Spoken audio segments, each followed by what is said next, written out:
Merci Madame la Présidente, Monsieur le Premier ministre, chers collègues. Il y a un an, nous parlions déjà de souveraineté énergétique dans cet hémicycle. Aujourd'hui, nous pouvons donc poursuivre le bingo des poncifs énergétiques entamé à l'époque. Car c'est bien là tout le drame du débat énergétique en France, une succession de postures, de clivages artificiellement entretenus et bien peu de propositions à la hauteur de la situation. Pourquoi avoir voulu un tel débat au prix de menaces de censure si c'était pour en réduire l'ambition à une énième tribune partisane? Permettez-moi donc d'utiliser le temps qu'il me reste pour tenter de tracer une voie utile plutôt que de céder à l'exercice tentant de vous compter mes nombreuses visites d'usines du cycle du combustible nucléaire. Car notre pays mérite mieux qu'une scène, il a besoin d'une stratégie. Et je me félicite qu'émerge un point d'accord majeur.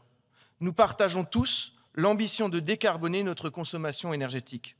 En France, cela passe par l'électrification des usages. Mais voilà, cette électrification patine. Et si nous avons passé beaucoup de temps à débattre des outils de la production d'électricité, nous avons dramatiquement négligé la question des usages, la dynamique de la consommation à venir et la lisibilité des factures pour les Français. Car nous débattons ici d'un prix entre 40 et 200 € du mégawattheure, mais qui n'apparaît jamais aux yeux du consommateur de façon claire. Alors qu'avons-nous réellement fait avancer depuis un an? La consommation stagne, la construction de nouvelles infrastructures se heurte à des lenteurs et des blocages, le système électrique est déstabilisé par la croissance de productions intermittentes.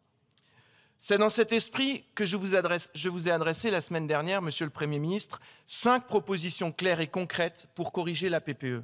Accentuer nos efforts sur l'électrification, je l'ai dit, ralentir la croissance des moyens de production solaire, retarder le lancement des nouveaux appels d'offres éoliens, affirmer le rôle central des futurs EPR2 dans notre système, lancer sans délai la construction de nouvelles steppes hydroélectriques. Je ne vous l'apprends pas, le système électrique est un système complexe. Mais dans un système complexe, chaque acteur se doit d'être responsable. Et plus la place d'un acteur croît dans le système, plus sa responsabilité augmente. La responsabilité des producteurs éoliens ou solaires, c'est de proposer des solutions de stockage. La responsabilité des fournisseurs alternatifs, c'est d'innover dans les services utiles au système et utiles aux consommateurs. La responsabilité d'EDF, c'est de réussir à construire des EPR2 à des prix compétitifs. Alors oui, la PPE 3 n'est pas parfaite, mais nous en avons besoin et vite. Vous disposez, Monsieur le Premier ministre, grâce aux consultations qui durent depuis 2 ans et aux débats qui ont eu lieu cet après-midi, de tous les moyens pour y apporter les corrections urgentes. Enfin, je crois que pour la mise en œuvre de notre stratégie énergétique, pour qu'elle soit efficace, il faut que chacun soit à sa place. Je crois qu'à force d'avoir fait de la technologie de production l'objet exclusif du débat politique sur l'énergie, nous avons totalement renversé la hiérarchie des normes et rendu notre gouvernance de l'énergie inopérante. La meilleure preuve de cela, c'est bien que cette PPE 3 est en bavardage public depuis 2 ans et que nous ne sommes toujours pas assurés qu'elle paraîtra un jour.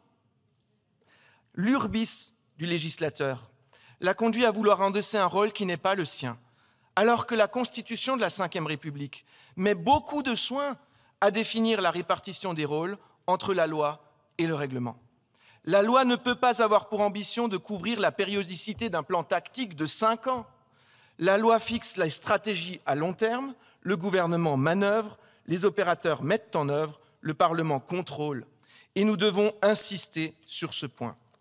Madame la Présidente, Monsieur le Premier ministre, chers collègues, à quelques pas d'ici, au Musée d'Art moderne, nous pouvons admirer la célèbre œuvre de Raoul Dufy, peinte pour l'exposition universelle de 1937, La Fée électricité. Cette œuvre répond à une commande simple d'une des sociétés qui se fondera plus tard dans EDF. Mettre en valeur le rôle de l'électricité dans la vie nationale et dégager notamment le rôle social de premier plan joué par la lumière électrique. Tout était déjà dit il y a près d'un siècle. Il n'y a aucune fatalité en matière énergétique, seulement des choix politiques. Après les doutes, après les renoncements, après les tergiversations, Il est temps non plus de commenter, mais de gouverner, non plus d'hésiter, mais de décider. Merci, monsieur le député.